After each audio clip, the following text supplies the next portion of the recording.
साथियों नमस्कार, स्वागत है आपका हमारे YouTube channel study circle with BP में और लौकुंज में। आज हम पढ़ने वाले हैं मध्य प्रदेश के जनजातीय व्यक्तित्व के बारे में। दोस्तों, मध्य प्रदेश के जनजातीय व्यक्तित्व से कोई ना कोई प्रश्न पूछ लिया जाता है, तो सबसे पहले व्यक्तित्व के बारे में पढ़ते हैं हम भीमा नायक के बारे में। दोस्तों, मध्य प्रदेश के स्वतंत्रता आंदोलनकारियों में जिन नायकों का नाम लिया जाता है उसमें भीमा नायक का नाम विशिष्टता प्राप्त है। भीमा नायक का जन्म मध्य प्रदेश के बड़वानी जिले के पंचमोहाली गांव में सन 1840 में हुआ था। इसके अलावा आगे भीमा नायक ने 1857 के प्रथम स्वतंत्रता संग्राम में मालवा निमाड़ क्षेत्र में अंग्रेजों के विरुद्ध संघर्ष किया था। भीमा नायक ने जो है 1857 क्रांति में मालवा निमाड़ अंग्रेजों के विरुद्ध जो संघर्ष किया, साथ ही हादुर संवेदनशील तथा प्रारंभ से ही पहाड़ व जंगलों की गोद में पले बड़े वीर योद्धा भीमा नायक अंग्रेजों के लिए मालवा क्षेत्र में भीषण संकट बन गए थे। भीमा नायक व उनके साथियों ने कई बार सरकारी खजाने को भी लूटा। भीमा नायक इस क्षेत्र के इतने प्रभावी तथा लोकप्रिय थे कि अनेक युवक बिना किसी वेतन के इनकी टुकड़ी में शामिल होने के लिए तैयार हो गए। भीमा नायक को जब अंग्रेज पकड़ नहीं पाए तब उनके रिश्तेदारों और जानने वालों को दंड व प्रलोभन दिए गए। विश्वासघात के कारण बाद में उनको पकड़ लिया गया और उन पर देशद्रोह का मुकदमा चला करके अंडमान जेल भेज दिया गया। वहाँ पर उनकी मृत्यु हो गई। तो ये था भीमा नायक के बारे में। अगला नाम है दोस्तों जनगढ़ सिंह। जनगढ़ सिंह श्याम जो है एक अग्रणी समकालीन भारतीय कलाकार थे। जनगढ़ सिंह श्याम को भारतीय कला के एक नए स्कूल निर्माता होने का श्रेय दिया जाता है, जिन्हें जनगढ़ कलाम कहा जाता है। इनका जन्म मध्य प्रदेश के डिंडोरी जिले के पाटनगढ़ गांव में एक पारद गौड़ परिवार में हुआ था। आगे आपको बता दें, इन्होंने 16 वर्ष की आयु में नान कुसियाबाई से विवाह किया। बाद में एक साथी कलाकार बन गई, जो इनकी पत्नी थी नान कुसियाबाई, वो इनकी साथी कलाकार बन गई। जनगढ़ के चित्रों में के प्राथमिक विषय गौड़ देवता थे, जैसे ठाकुर देव, बड़ा देव, कलसन देवी आदि। जनगढ़ ने जानवरों की कट आउट शैली के चित्रों का भी चित्रण किया है। दोस्तों, वीडियो पसंद आ रहा है तो इसको लाइक कर लें, साथ ही चैनल को सब्सक्राइब कर दें। हमारा अगला जो व्यक्तित्व है वो है पेमा फात्या। भील आदिवासियों द्वारा प्रसिद्ध चित्रकला पिथौरा है। पेमा फात्या उनके सर्वश्रेष्ठ कलाकार हैं। अंतर्राष्ट्रीय कलाकार भील जनजाति कला पिथौरा पेंटिंग के उस्ताद फात्या का 31 मार्च 2020 की रात को निधन हो गया। जमुना देवी। दोस्तों, जो अगला व्यक्तित्व है वो है जमुना देवी। जमुना देवी मध्य प्रदेश की सबसे पुरानी महिला सांसदों में से एक थीं। उनका पूरा जीवन आदिम जाति कल्याण के लिए समर्पित रहा। जमुना देवी का जन्म 19 नवंबर 1929 को मध्य प्रदेश के धार जिले के सरदारपुर के एक आदिवासी परिवार में हुआ था। उनकी शिक्षा हाई स्कूल में जो है इंदौर में हुई थी। 10वीं तक पढ़ाई की थी इन्होंने, वो भी इंदौर से। आगे बता दें इनके बारे में। छोटी सी उम्र में ही कांग्रेस पार्टी के साथ जुड़कर सामाजिक कार्यों में सक्रिय हो गई तथा जमुना देवी को बुआ जी के नाम से भी जाना जाता है। बुआ जी के नाम से लोकप्रिय थी। आगे मध्य प्रदेश की महिला नेता प्रतिपक्ष जमुना देवी। दोस्तों, सबसे महत्वपूर्ण प्रश्न है, मध्य प्रदेश की पहली महिला नेता प्रतिपक्ष कौन सी थी? तो वो थी जमुना देवी। 18 दोस्तों यहाँ पे जो 81 लिखा है, यहाँ पर जमुना देवी का 81 वर्ष की अवस्था में, सही लिखा है। 24 सितंबर 2010 को इंदौर में निधन हो गया। 1998 में वे राज्य की उप मुख्यमंत्री भी बनी। 2003 में उन्हें संसदीय जीवन सम्मान और 2001 में भारत ज्योति सम्मान से सम्मानित किया गया। बढ़ते हैं अगले नाम की तरफ, जो अगला नाम है बिरसा गौड़।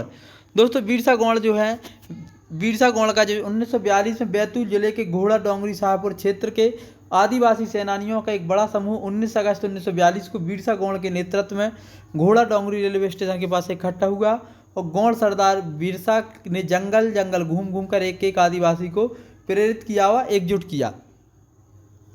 इस आदिवासी समूह ने रेल की पटरी उखाड़ी, पुलिस थाने और घोड़ा डोंगरी रेलवे स्टेशन के पीछे लकड़ी के विशाल डिपो को आग के हवाले कर दिया। आगे बता दें, पुलिस एवं वन अधिकारियों ने घटनास्थल पर जाकर के बिना चेतावनी दिए गोलियों की बौछार कर दी। उस दौरान गौड़ की घटनास्थल पर ही शहादत हो गई और जिर्रा गौड़ की मृत्यु के बाद में कारावास में हुई। दोस्तों, जो जिर्रा गौड़ है इनकी मृत्यु कहाँ पर हुई? कारावास में। और जो बिरसा गौड़ थे इनकी घटनास्थल पर ही हो गई। अंग्रेजी हुकूमत ने यहाँ आदिवासियों पर काफ़ी जुल्म ढाए थे। ये ऐसा क्षेत्र था, तो ये इनको भी हमें याद रखना है। अगला है खाज्या नायक। दोस्तों, खाज्या नायक अंग्रेजों के भील पलटन के एक सामान्य सिपाही थे।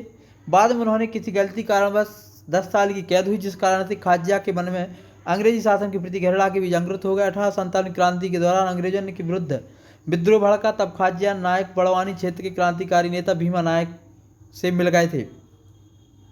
यहीं से दोनों की जोड़ी बनी, जिसने वीरों की सेना बनाकर निर्माण क्षेत्र में अंग्रेजों के विरुद्ध जो है आज़ादी का या संघर्ष का बिगुल फूंका। इसके बाद आगे बता दें कि अप्रैल 1858 में बड़वानी के पास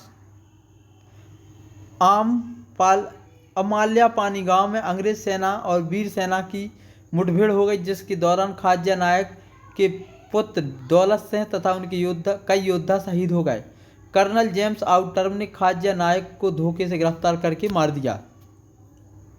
तो इनको किसने मारा? कर्नल आउटर्म ने। बाकी इनकी मुठभेड़ के दौरान मौत हुई, जिनकी इन्होंने बनाई थी वीर सेना। अगला जो हमारा कैरेक्टर है या अगले जो व्यक्तित्व हैं वो हैं शंकर शाह एवं रघुनाथ शाह। शंकर शाह और रघुनाथ शाह गढ़मंडला के प्रतापी राजा थे। 1847 की क्रांति के दौरान देशभक्ति कविताओं की रचना की इन्होंने। जनता की स्वतंत्रता के लिए संघर्ष का भाव भरा। इसी कारण ब्रिटिश नौकरशाही के कारिंदा द्वारा शंकर शाह व उनके बेटे रघुनाथ शाह को बंदी बनाकर 18 दिसंबर 1858 को तोप के मुंह में बांध करके उड़ा दिया। इस तरीके से इन दोनों की मृत्यु हो गई या ये दोनों शहीद हो गए। अगला जो हमारा कैरेक्टर है वो है टंट्या भील। टंट्या भील आदिवासियों के जननायक और निमाड़ क्षेत्र का गौरव कहे जाने वाले टंट्या भील का जन्म 1842 में पूर्वी निमाड़ या खंडवा जिले में हुआ था। इसको हमें याद रखना है। अगला है इनका वास्तविक नाम था तांतिया भील, जिसे अंग्रेजों ने क्या कहा? टंट्या। अंग्रेजों की जो बाली होती थी वो वैसे ही बोलते थे, इनको इन्होंने क्या कहा? टंट्या। आदिवासियों का मसीहा कहे जाने वाले जननायक टंट्या भील को आदिवासियों ने देवता की तरह माना था। आज भी बहुत से आदिवासियों के घरों में टंट्या भील की पूजा की जाती है। टंट्या वनवासी क्षेत्र के एक ऐसे क्रांतिकारी थे जिन्होंने अंग्रेजी हुकूमत के खिलाफ आदिवासियों को एकत्रित कर क्रांति का बिगुल बजाया था। इसके आगे बता दें कि जननायक टंट्या ने ब्रिटिश हुकूमत द्वारा ग्रामीण आदिवासी जनता के साथ शोषण और मौलिक अधिकारों के साथ हो रहे अन्याय अत्याचार की खिलाफत की थी, जिस कारण से इनके वहाँ पर नेतृत्व प्रदान किया। आगे क्या हुआ? अंग्रेजों ने ही जननायक टंट्या को इंडियन रॉबिन हुड कहा। जो अंग्रेजों ने इनको इंडियन रॉबिन हुड की संज्ञा दी। आगे बता दें मध्य प्रदेश के जननायक टंट्या भील को 1889 में कुछ जयचंदों के द्वारा फांसी दे दी गई। जयचंद मतलब उन्हीं के बीच के लोगों ने उनको पकड़वा दिया और इनको बाद में फांसी हो गई। 1857 की क्रांति में महज 15 वर्ष के थे, तभी अंग्रेजों के विरुद्ध इन्होंने विद्रोह प्रारंभ कर दिया था। टंट्या भील अंग्रेजों की छत्र छाया में फलने फूलने वाले जमाखोरों से लूटे गए धन को गरीब शोषित और आदिवासियों में बांट दिया करते थे। जो क्या करते थे? टंट्या भील थे ये जो अंग्रेजों के सिपाही या उनके जो लोग थे वो जो धन एकत्रित करते थे उसको ये लूटते थे, बाद में गरीबों में बांट देते थे। इस तरीके से टंट्या भील काफ़ी बड़ी शख्सियत के रूप में उभरे। इस तरीके से हमने मध्य प्रदेश के जनजातीय व्यक्तित्वों को पढ़ा। 3-4 जनजातीय व्यक्तित्व और रह गए हैं, तो उनके बारे में हम कल देखेंगे। और इसी के साथ हमारे व्यक्तित्व का ये चैप्टर है दोस्तों समाप्त हो जाएगा। इसके बाद अगला चैप्टर हम देखेंगे मध्य प्रदेश की कला एवं संस्कृति का। दोस्तों आज की वीडियो में इतना ही। अंत तक वीडियो देखने के लिए सभी का बहुत बहुत धन्यवाद। जय हिंद।